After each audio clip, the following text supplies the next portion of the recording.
M&A는 저보다 훈 대표님이 훨씬 전문가시니까 또 말씀 또 해주시겠죠. 제가 M&A는 저는 주로 했지만은 여기는 사는 쪽, 저는 돈 되는 쪽 일을 많이, 돈을 조달하는 쪽을 많이 하고, 여기는 사고 파는 쪽을 많이 하죠.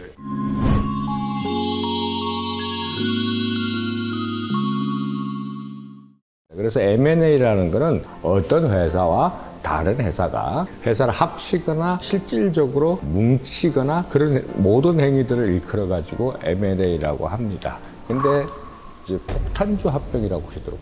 폭탄주 합병이요? 아니요. 옛날에 이제 소주 회사인 진로하고요. 맥주 회사인 하이트가 합병을 했어요. 그래서 지금 우리 파는 게 다 진로 하이트잖아요. 네. 그때 진로 주식 한 주에 하이트 주식 세 주.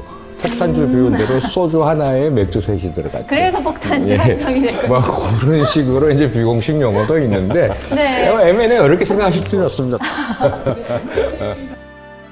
근데 M&A라는 게 별거 아니에요. 시장에 가서 사과 사는 거하고 비슷해요.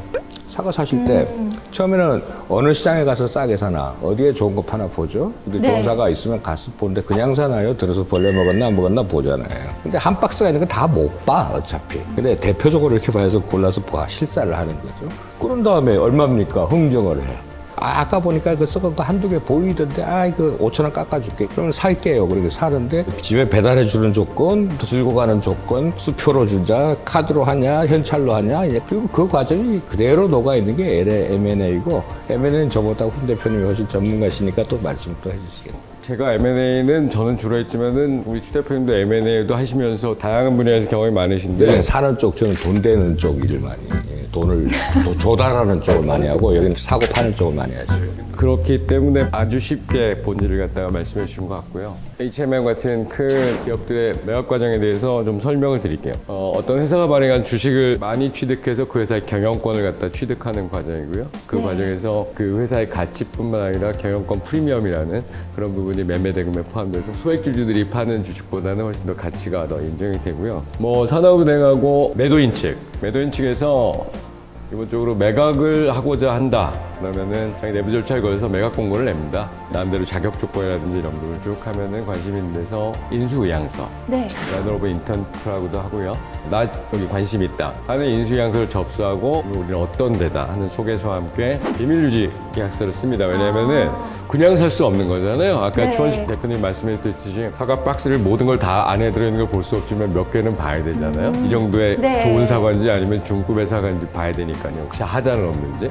그래서 1차적으로다가 LOI를 낸 데서 모든 데를 다 하진 않고요. 어느 정도 추리는 경우도 있습니다. 회사 규모, 매출, 자산 등 여러 가지를 고려해서 기업의 일부만을 보여주는 과정, 즉 홈리스트를 해서 예비 실사를 함으로써 법률, 재무, 사업, 근데 예비 실사 부분에서는 굉장히 기본적인 자료만 제공해서 예비 입찰 과정에서는 인수 금액에 대해서 기재를 안 해요. 대략적인 기재만 나오고 그래서 그걸 보여주고 이거 정도면은 니네가 얼마까지 할 수 있겠니 해서 본입찰을 하는 거죠. 본입찰을 할 때는 실적으로 아직 회사에서 상세히 못 봤잖아요. 그러면 상세 실사를 뭘 할 거고 본계약도 그 과정에서 미리 초안을 주는 경우도 있어요. 그러면 가격 협상 폭이 어느 정도가 되는지 예측이 될 수도 있고요. 그런 것까지 같이 내면은 매도인 측에서 전반적인 제출한 서류와 입찰 가격, 가장 중요한 건 얼마에 사겠다는 그 부분이겠죠. 거기서 바로 우선 협상 대상자를 선정하는 경우도 있고요. 그래서 그 본사가 끝나면 그 우선 협상 대상자와 매매 계약 협상을 한 다음에 매매 계약 체결하고 종결을 하는 그런 순서로 가는 경우도 있고요.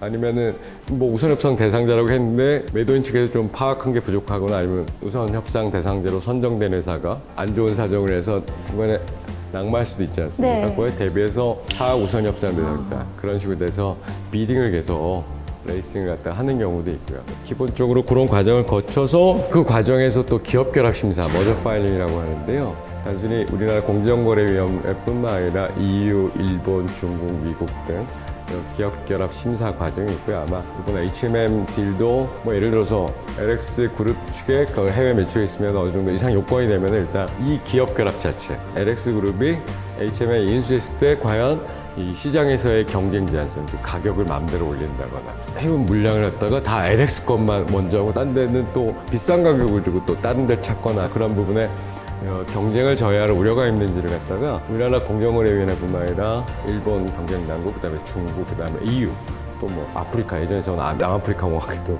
그런 머저포 할 얘기를 했는데 하여튼 그런 걸 심사를 받게 되면은 그게 다 끝나면은 문제가 없다. 그렇게 되면은 그 다음에 매매대금과 주식 이전이라서 일명 거래 종료 클로징이라고 하는데 그런 거 안에서 실제 거래가 종료된다.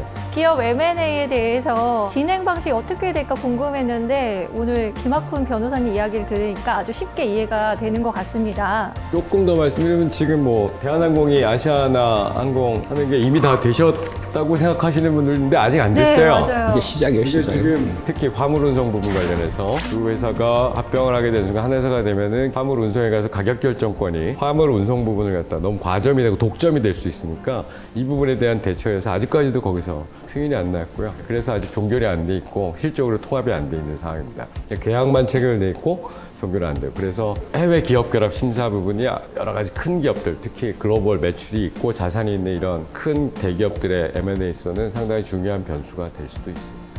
항상 이게 단기간에 딱 결정이 난다고 생각하는데 단기간이 아니라 몇 년이 이렇게 걸릴 수도 있는 1년이면 거예요. 되게 짧은 거. 1년 짧죠. 그 심사 과정이 특별히 문제가 없어도 1년 1년 정도면은. 예. 매각 공고 난 때부터 1년 안에 딜이 종료가 되면 그건 굉장히 빨리 끝나는 겁니다.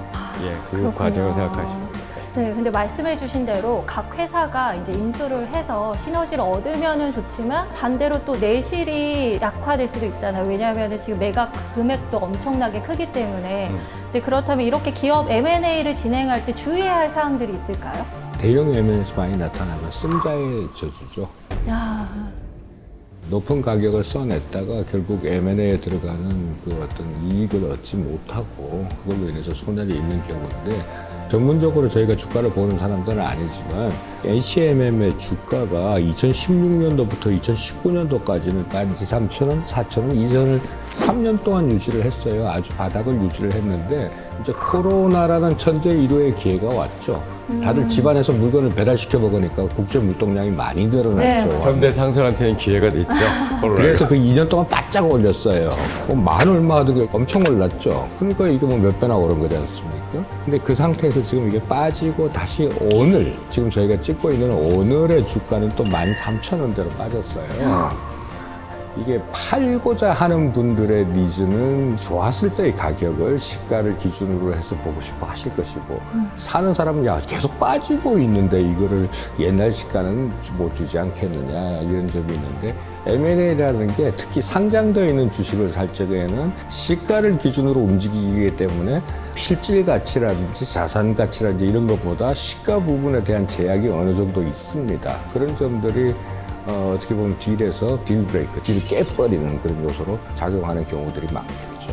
네, 좋은 말씀해 주신 것 같아요. 사는 쪽과 파는 쪽의 이해관계가 너무 다르기 때문에. 네. 그다음에 최근에 HMM의 기본적인 수익은 해운 국제 해상 물류 운임과도 관계 있는데 코로나 때 한참 좋았을 때와 지금을 비교하면 운임 단가도 많이 떨어졌어요. 그러면 향후에 HMM 현대항선이 가져올 수익 자체도 과거와는 다르다. 이런 부분이 어느 정도 지금 주가에도 반영이 되는 거거든요. 그다음에 이번 과정에서 약간 산업은행과 그다음에 한국해양공사가 갖고 있는 채권단 측에서 들고 있는 주식뿐만 아니라 영구채도 전환을 해서 지분이 더 늘어나요. 채권으로 들고 있다 이거 네. 주식으로 출자를 하면서 그 주식도 이렇게 되면은 파는 쪽에서는 좋아요. 왜냐하면 채권은 빌려주는 거고 그에 따른 이자만 받을 수 있기 때문에 이 현대항선이 지금 잘 되면은 뭐 안정성은 있지만은 주식으로 되면은 주가의 흐름에 따라서 좋을 때 그다음에 이렇게 경영권 프리미엄을 받아서 팔 때는 훨씬 더 가치가 높아진 거예요. 그래서 그 부분도 약간 매각 측이 조금 고려를 해서 좀 조절을 했으면 어떨까. 그렇게 되면은 사실 인수하는 측에서는 회사의 부채를 떠안고 그거는 향후에 운영을 하면서 네. 벌어들인 수익으로 장기적으로 감된 그런 플랜을 짜게 되고 실제 경영권을 인수하는데 당장 들어가는 주식 인수 대금은 지금의 뭐 6조 7조가 아니라 그거보다는 훨씬 줄어들 수 있고 또 현재 주가 빠진 것까지 고려하고 그다음에 앞으로의 영업 전망이라는 걸 고려하면 협상의 여지가 있기 때문에 아까 추 대표님 말씀해준 LX 같은 경우에는 그룹 전체 현금성 자산이 한 2조 4천억 정도, 6천억 있는데 뭐 당연히 이런 대형 M&A에서는 인수금융도 같이 들어가거든요. 즉 빌리는 거죠. 네, 그런 차입도 들어가고 해서 하다면은 어느 정도 해볼 만한 게임이었는데 왜 새우가 고래를 삼키는 건지 제가 의문을 제기했던 거는 2007 2017년도 팔렸는데 단군인의 최대의 M&A다. 이 작은 조달이 문제인 것 같은데 백척값보다 시가총액이 싸다고 할 수 있는 부분이 조금 있어요. 자꾸 그 사건이 눈에 떠올라요. 승자의 저주, 그다음에 독이 든 성배 뭐 이런 게. 또 못 지를 이유도 없어요. 동원 LX 할인 높은 가격을 써내서 우선 협상 대상자가 됐어야지. 새 회사들의 이제 어떤 큰 경영 판단과 의지에 달려 있는 게 아닌가. 이걸 너무 몸집을 키워놓고 예,